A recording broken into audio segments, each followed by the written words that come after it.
I'm back with another Ratchet review. Girl, I went to see Strangers yesterday, okay? Strangers Chapter 2. Now, Cheryl from Riverdale carried this film. I don't care. Argue with the man in the mirror. All right. Like her or not, Cheryl carried the film. Now, this was not a perfect horror film by any means. But when I got on Rotten Tomatoes and saw that these hoes gave it a 16%, bitch, my gas were flabbered. Okay? I mostly enjoyed the film with one major exception. I will get into that a little later. But it starts out with Cheryl. Hold on. Let me say this. I did come to the movie a few minutes late. Okay? I was like a few minutes late. So when I got there, Cheryl was in the hospital. Now, I don't know if something happened before that, but we'll get into that later. Anyway, we start out with Cheryl in the hospital, baby. She's alive. She's resting. She's recovering. She has her mom who's trying to catch a flight to go out to be with her. The girl, needless to say, is traumatized. Bitch, she hears one of the hospital staff yelling at someone. Then, next thing you know, that person is clearly unalived. Now, around this time, we got a scene at the diner where bitches were flopping their gums talking about how Cheryl from Riverdale is still alive. All these weird, creepy ass townspeople are suspicious to me. So they're saying it all loud, and then you see people starting to look all suspicious. Okay, I don't trust none of them. Okay, back to the hospital where Cheryl leaves her room and sees the man with the hood. My God. Now, girl, the way I would have given up,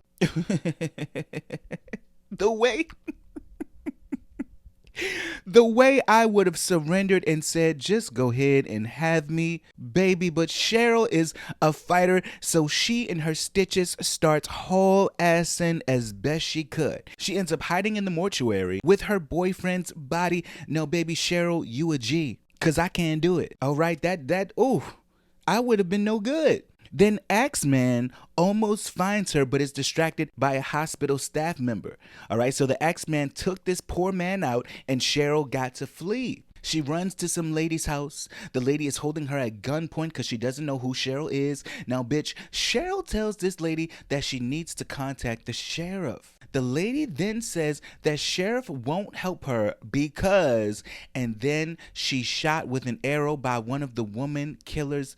Sheriff, we know you ain't shit. Okay, we already know you ain't shit. Cheryl gets the fuck out of there, is running in the rain with her stitches, and encounters a truck which is driven by a nurse from the hospital and her roommate, okay? So Cheryl gets in, and these bitches refuse to drive off. The nurse and her roommate are concerned about Cheryl's stitches. They have a first aid kit in the car. Cheryl, rightfully so, doesn't trust these hoes. She wants out, but they lock the doors. Cheryl is freaking the fuck out, and she eventually calms down. All right?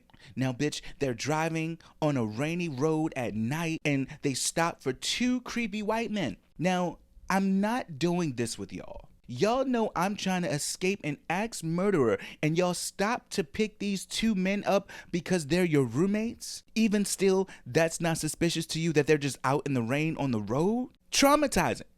So these two men get in the car. Mind you, the bitches up front are listening to this creepy ass religious rhetoric on the radio. It's just not right, all right? Something ain't right. And then you got the one serial killer looking dude, Gregory, who just can't stop being weird. Cheryl and Kevin are terrified. She grabs their knife and first aid kit and jumps out of the car.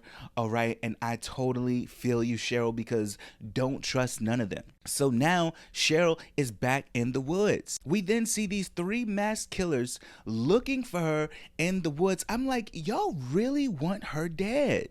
Like, go home. Is this what y'all do full time?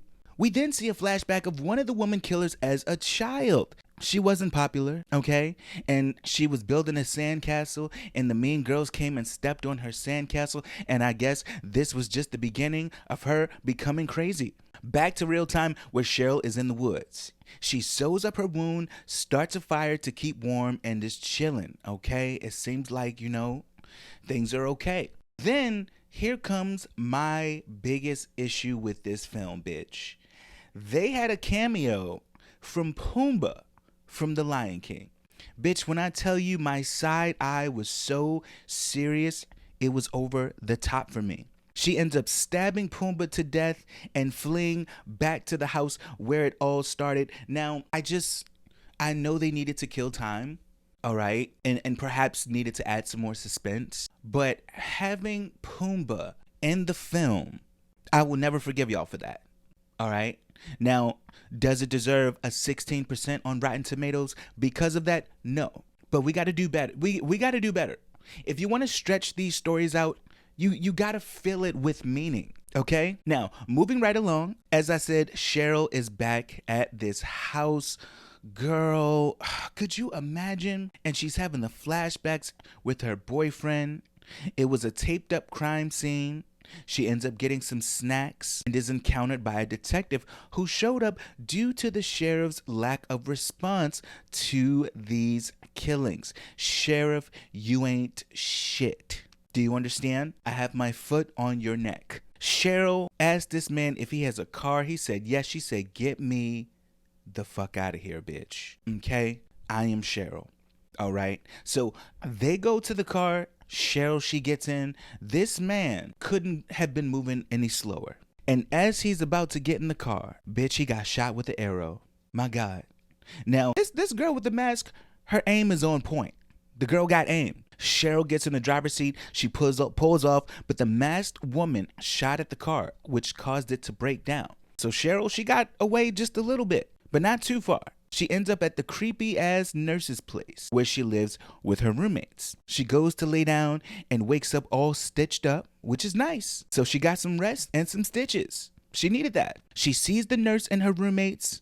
They gave her her phone, and her mother is on a flight on her way to see her. We then see an EMT getting some gas. No one is at the gas station. Out of nowhere, this creepy ass, weird ass looking white man pops up from under the car. The EMT says he just wants some gas. All right. So the creepy ass man is giving him some gas. The EMT then asks for directions to get to Cheryl. That's when this whole creepy ass gas station man's demeanor changes. It changes, bitch. And then he's like, well, why do you got to go there? I'm like, all of these people in this town are weird as fuck. And I don't trust none of them. Okay. So, back at the nurse's place, Gregory's drunk ass is back at the house. He's all up in Cheryl's face talking about his weird ass smiley face tattoo that he got with his Christian friends. He has a knife, just carrying a knife around the house. All up in Cheryl's face. Now, I know it's easy to say, oh, well, I would have said this. I don't always believe that. But in this case, even in my stitched up state, I would have asked Gregory's drunk ass and his smiley face tattoo to please take 2 steps back. Because you were all up in this girl's face. And then he starts asking about the killing of her boyfriend and what she experienced. And, you know, she kind of just entertained him and told him that she was thinking about time and how slow it was going and how much she had left. You know, I kind of liked her answer. I did. But Gregory, you're weird. So Gregory's weird ass, he goes, gets in the car and drives off, drunk as hell. The nurse, she tells Cheryl, you know, she assures Cheryl that Gregory's harmless. And I'm like, sure, but can you get him out of my face? Okay, so Gregory's gone. Cheryl moves the dresser to block the bedroom she's staying in because she said no more of that. She's bitch. Cheryl said enough. I will wait for this EMT. I will wait for my mother, but bitch, Cheryl can't catch a break. Because then she hears some shit in the house, and then one of the masked woman killers is at her bedroom door. Then one is behind her. She manages to escape to the living room, and everyone is dead, but we don't see Gregory. All right. So Cheryl runs outside and sees that the EMT is dead. So she gets into his truck where she encounters a masked woman killer. Cheryl got her ass in the head with some scissors. The Axeman then approaches the vehicle and tries to get in, but Cheryl drops off only to learn that the masked girl isn't dead because she tries to strangle her. Cheryl puts on her seatbelt and drives off the road. We then get another flashback to one of these killer girls at the playground.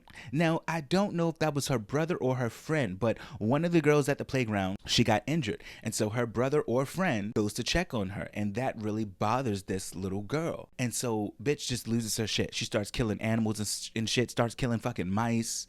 And so I guess that was just the beginning of the end. So I guess this boy, it might have been her brother. He likes this girl and they're playing at the playground, and the little girl, she closes the door and she wants him to knock on the door to say, "Is Tamron home?" And so he does it. She likes it. She laughs. She wants him to do it again. And she hears a knock on the door and she opens it, and it's this demonic little girl. And the demonic little girl unalives her with a rock. But then her friend slash brother is a part of it. And they're sitting down and they draw a smiley face in the girl's blood. The same smiley face that ashy ass Gregory has on his neck. So this is wild. Again, I enjoyed the movie. I'm honestly not mad that they are making a third one. Yes, they could have wrapped it up with this one, but I'm not. I do enjoy the Strangers series, so I'm happy to go and see another one. Y'all let me know what you thought about it in the comments, and make sure you show me some love, like this video, and subscribe. And as always, I will see y'all next time.